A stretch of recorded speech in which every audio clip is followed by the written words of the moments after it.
Thank you so much. I've changed the title a little bit just to focus on the organism I've worked on for the last 10, 15 years, Drosophila. I come in with a very naive viewpoint. I started off my academic life as a chemist. I've only used Drosophila for the last 10 or 15 years.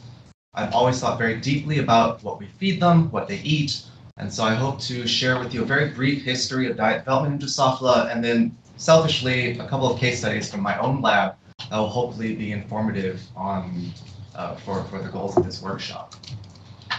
And so I find it easy to think about the spectrum of nutrition or diet development in flies from both ends, nutrition and dietetics. And these are very basic and applied fields where the field of nutrition is interested in understanding all the role of all the nutrients, all the molecular players, right? The actual molecules in the food that influence the animal physiology, health. On the other end of the spectrum, our dietetics, you don't care. You just want the best medium possible, the best rearing medium possible that can maintain the animals, maintain the flies for generations and generations. And obviously for research, for biomedically relevant research, we need to survive on both ends of this spectrum. Both ends need to be respected. And so for Drosophila, you have to maintain the entire life cycle of flies. And for those who haven't seen it, you start off life as an egg. Over the course of a week, there's a larval stage. The larvae pupariate, become pupae, and after a total week from egg to pupae, the adults eclose or emerge, and the adults survive for about a month or two. They lay eggs to start the cycle over. Something perhaps underappreciated is that the medium, the rearing medium for these flies actually has to be soft enough for the larvae to eat, to develop, but hard enough for the adults to stand on, because they will drown in any swampy type food. They'll get stuck and die. And so there's this picture from about 100 years ago from one of the first fly labs from Thomas Hunt Morgan's fly room at Columbia University. I like this picture because you can see the glass milk bottles that they used to use to house flies on the table. But I really like this photo because on the top you can see that giant bunch of bananas hanging from the ceiling, right?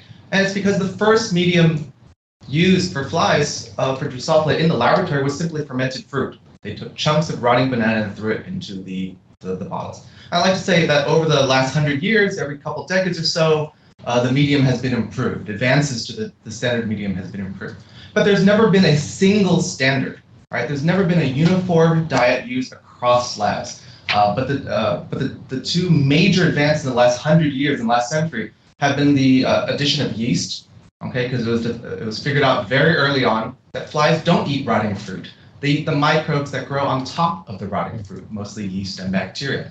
And the other major advance was the addition of agar as a gelling agent. Okay?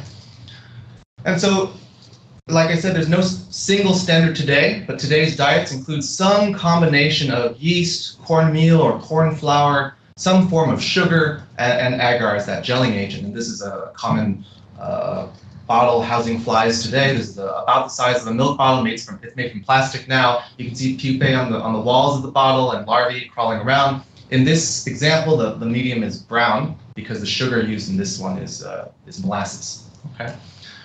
So I'm going to go through a couple of case studies from my own lab.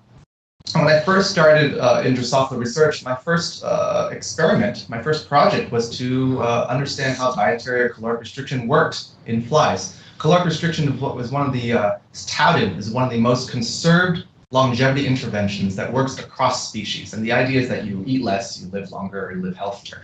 I don't want to get into any of the science whatsoever. Okay, I only want to talk about methodology. Okay, and so if you're talking about caloric restriction in people, if you want to do this for yourself, fairly easy conceptually. You eat a lot, and if you want to be restricted, you eat less. Okay, the first experiments done in rodents in the 1930s, conceptually, again, the methodology was pretty simple. You have access to a lot of chow or limited chow for the CR group. Okay.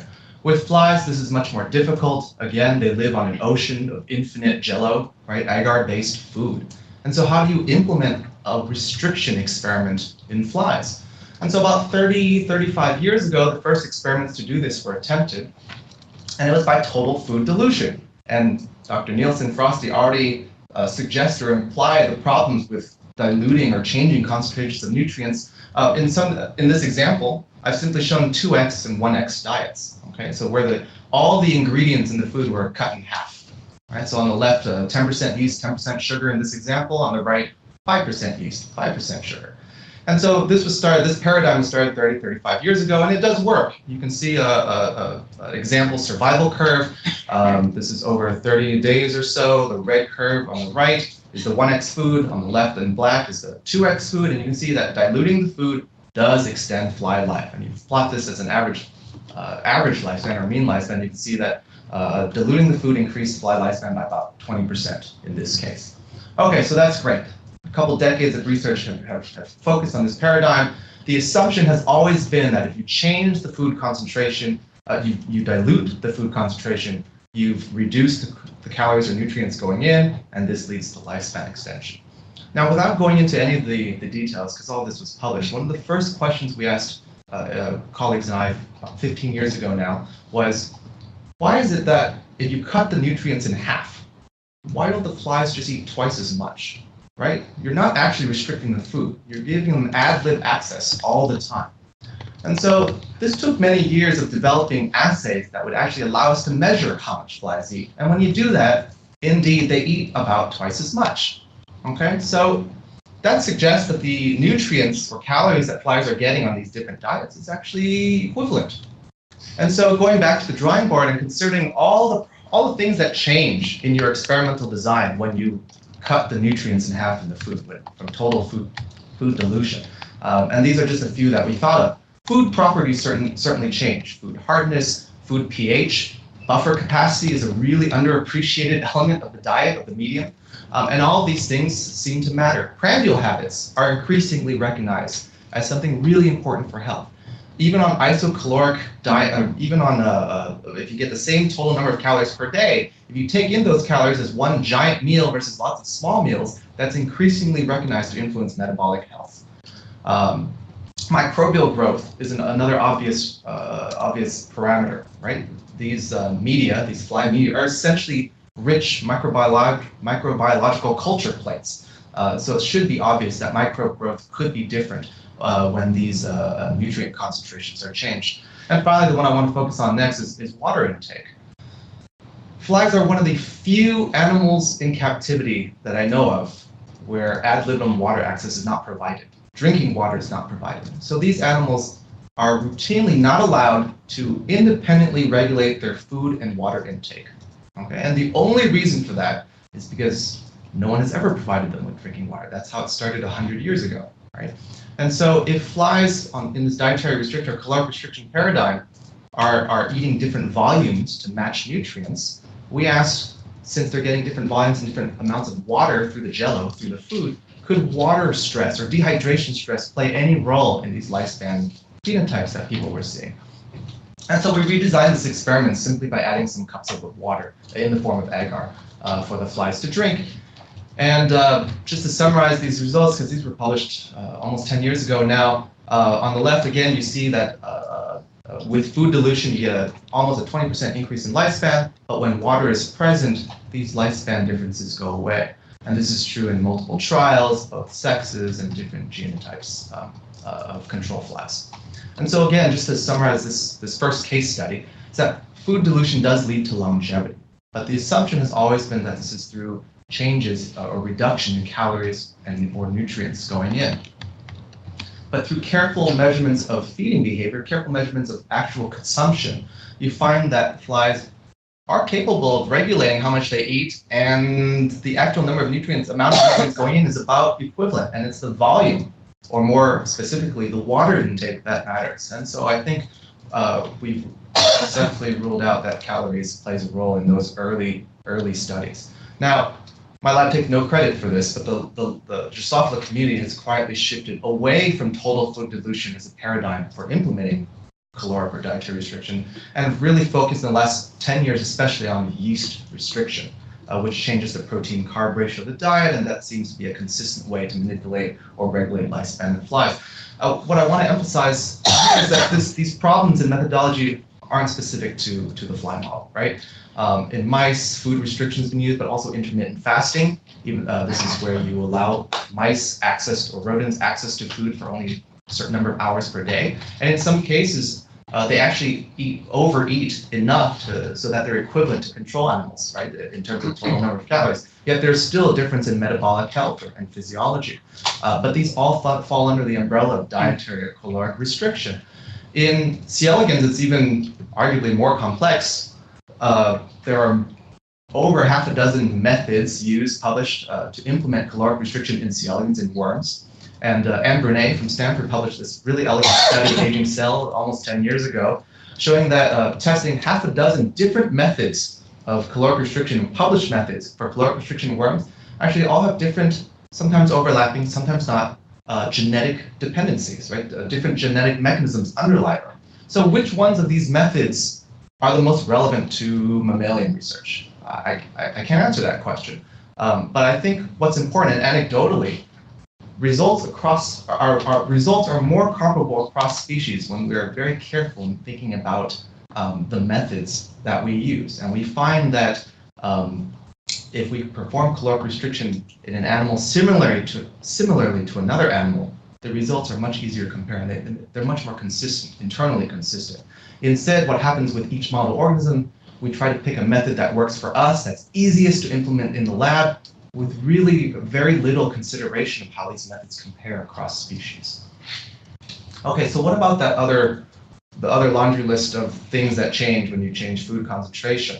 My lab, this is just a small sampling, but my lab over the last 5-10 years has started publishing a series of papers looking at each of these parameters. Turns out that flies do like acidic food over not acidic food, high pH food. It changes food palatability, and this can affect lifespan. Mifepristone, RU486, is a common drug additive for flies used for an inducible gene expression system. Turns out this drug tastes bad to them, it's bitter to them, and it can change food palatability depending on the concentration of the drug and the base diet. And this is also something not usually considered in the design of these experiments.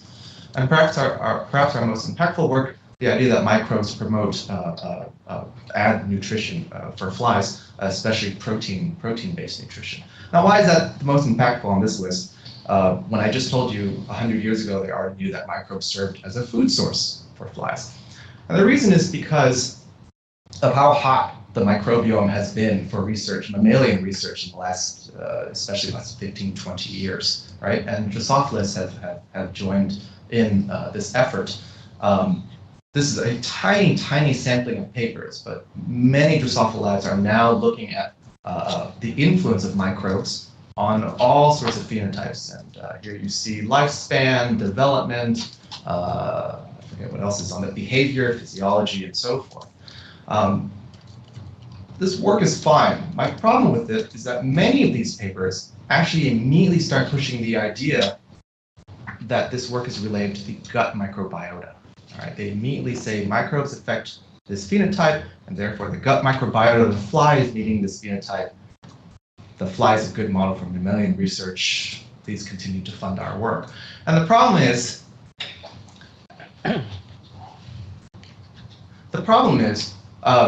I think many of these papers haven't really proven a gut microbiome interaction in flies yet, right?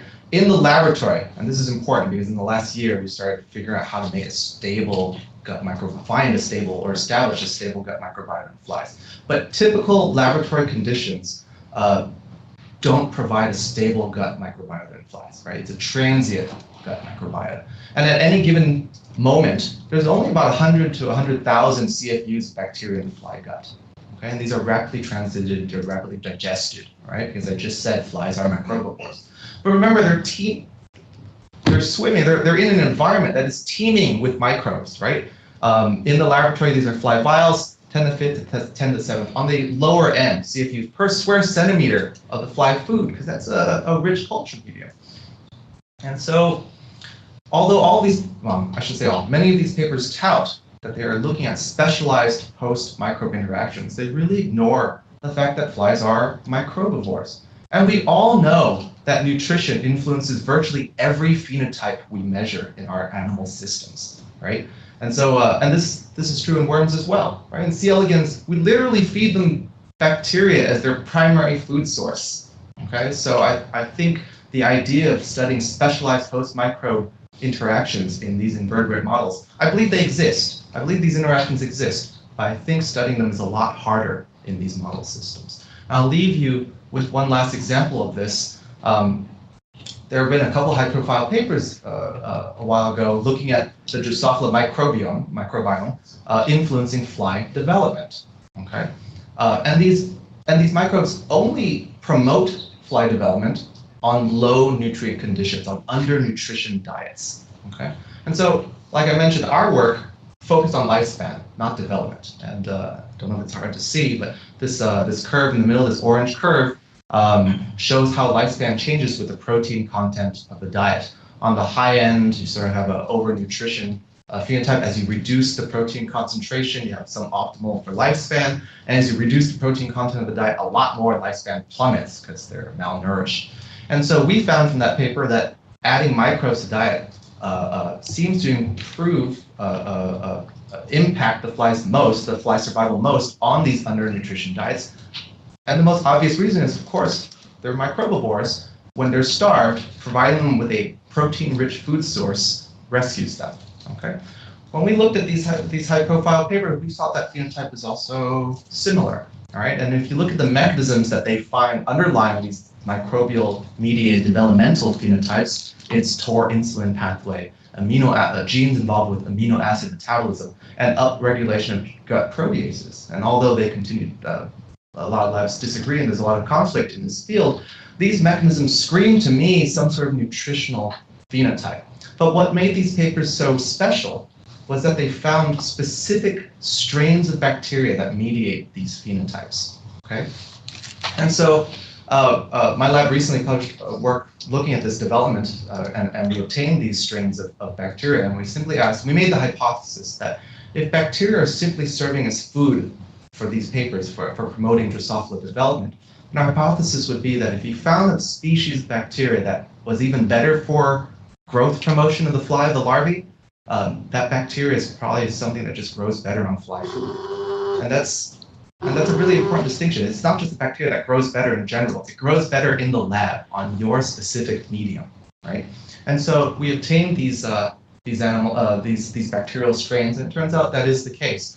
Here was one of the papers looked at Lactobacillus. On the left is the control Lactobacillus strain, and on the right is the growth-promoting Lactobacillus strain. You can see on the bottom that the growth-promoting strain does indeed promote growth. Those are bigger larvae.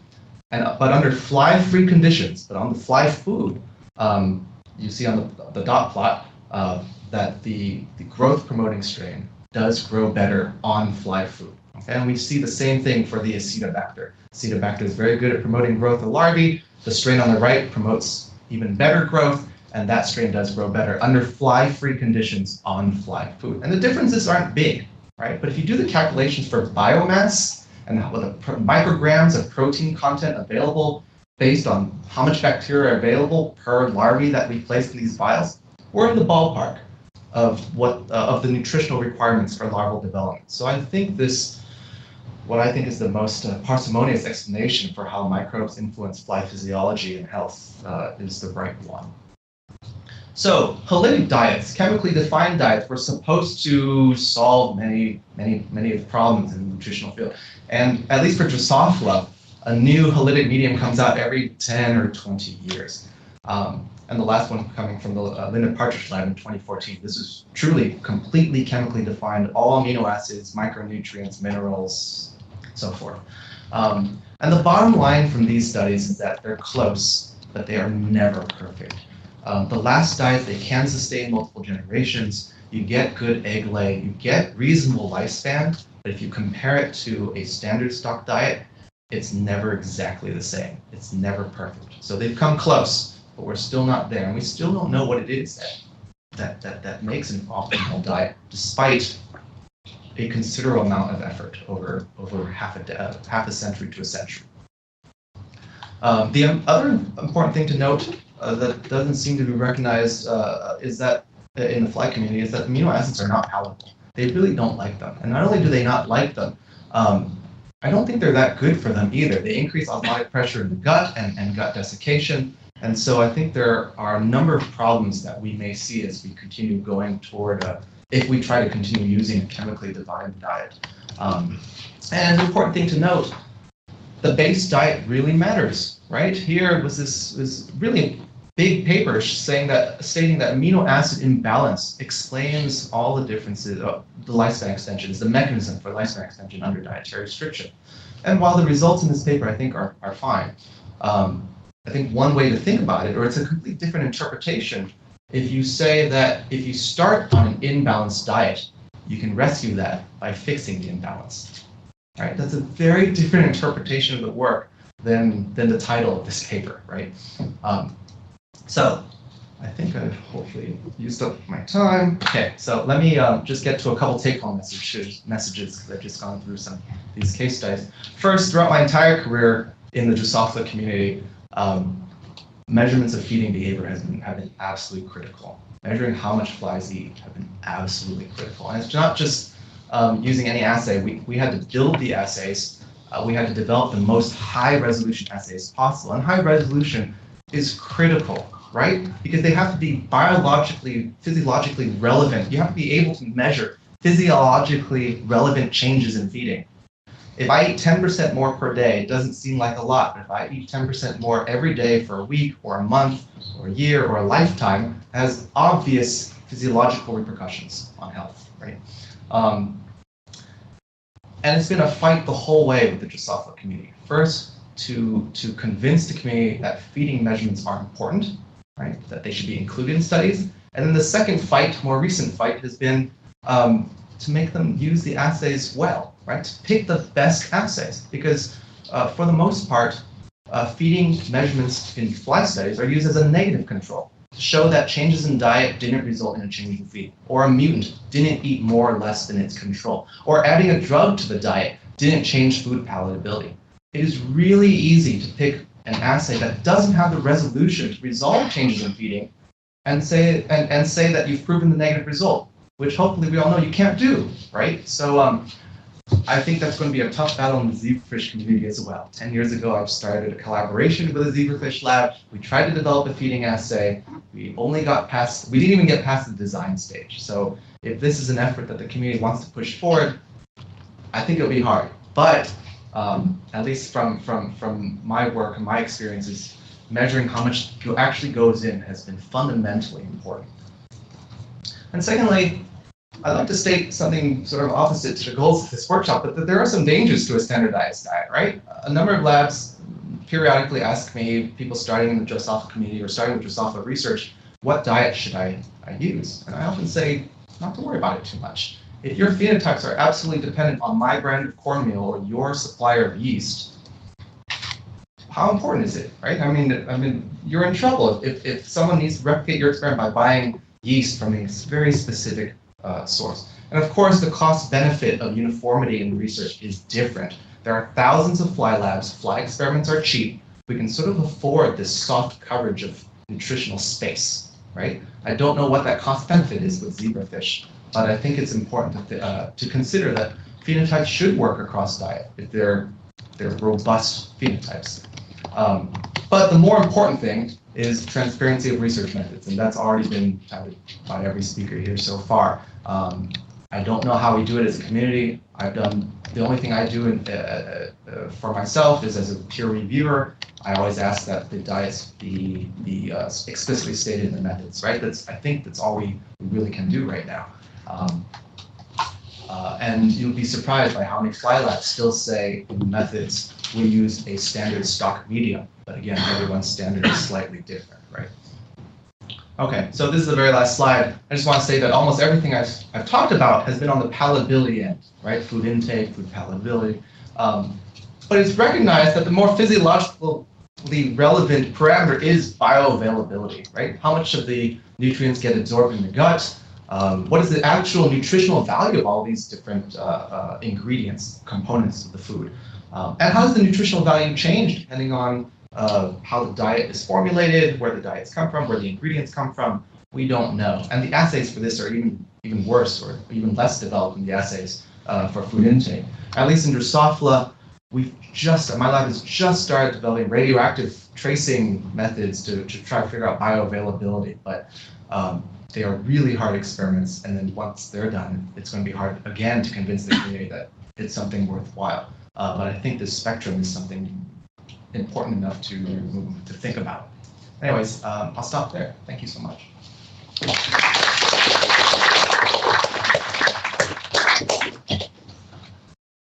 Any questions for Bill? Or comments? I think it raises the question, what is good nutrition?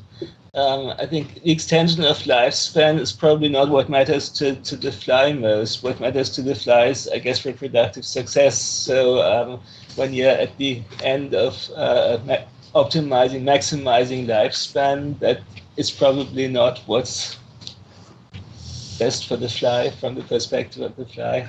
True. So when these criteria of what to achieve with the standard nutrition. True. I think the diet one uses should be very tied into your experimental goals, right? Your project goals. And you're absolutely right. There are different optimal diets depending on what phenotype you're looking for. There's certainly a different diet for optimal egg lay and reproduction, and it's a different protein-carb balance, for example, that optimizes or maximizes survival or lifespan. So you talked about the Drosophila community's efforts to develop chemically defined diets over the years, but you also mentioned the important role that microbial communities play in their nutrition. And so can you talk about how those two things have interfaced? Like, have there been efforts to develop diets that are able to promote growth in the absence of microbes, or has there been effort to normalize microbial communities across the That's a good question. It's been recognized that the microbes were important on these lab diets since 1914, I think, or 1917, with some of the first papers looking at microbes. And some base diets promoted fly growth under azenic or germ-free conditions, and some didn't. I'm not sure if it was ever figured out the specific components, but nowadays the standard diet of yeast, cornmeal, sugar is fine germ-free. Like I think the protein and micronutrient content is sufficient to sustain development for many generations without microbes. Whether that's a good thing or not, I don't know. But I'll also state that most labs use propionic acid or phosphoric acid or Takeosept as a preservative, which they say reduces fungal growth, but it actually decimates bacterial growth as well. So many labs are working under conditions where the bacteria are constantly being growth suppressed by these additives. And this is actually what's led to most labs having a transient gut microbiota. And again, it's only been the last year where labs are starting to recognize if we change the diet and we bring in strains of bacteria from the wild, not the lab strains anymore, but these strains of bacteria from the wild actually are able to stably colonize the fly gut. We don't know what they do. We still have to figure out how to tease or decouple the influence of nutrition or microbivory from any specialized host-gut microbe interactions. But at least we've figured out how to make a stable gut microbiota. So I think that's the first step in starting to dissect. But few labs are going in that direction because it's so much easier to ignore the microbivory concept. John, are zebrafish microbials? Well, we can talk about that later. But I had a question, just thinking about the palatability and the bioavailability of the diet. And really, it's a question for the previous speaker who showed that diets rich in carbohydrates, so high carbohydrate diets, don't work with fish. Like, they don't supply the energy required. And so is that a food intake, a palatability thing, or a absorption thing, or a metabolizing glucose? Is anything known about that? In terms of Ron's presentation, I think the carbohydrate variability among species of fish is definitely related to their natural history. The salmonids, like the trout and salmon, naturally consume diets that have very low levels of carbohydrates, so their ability to utilize soluble carbohydrates for energy is much less than some more omnivorous species like common carp or tilapia. And then we even have some herbivorous fish like grass carps that can utilize carbohydrates better. So it's more related to the natural history of the fish and their presence of soluble carbohydrates in the environment. And just beyond just the basic intake and digestibility, there are obviously some metabolic effects that are different amongst the different fish species. And gut physiology. So it's like an absorption type thing. Yes, but that's not the whole thing. I think it also has to do with their ability to transport and utilize glucose. Presence and activity of carbohydrates and enzymes too in the gut. It's tough to compare terrestrial animal nutrition to fish nutrition in this aspect, and you guys would know more about this, but it's very different.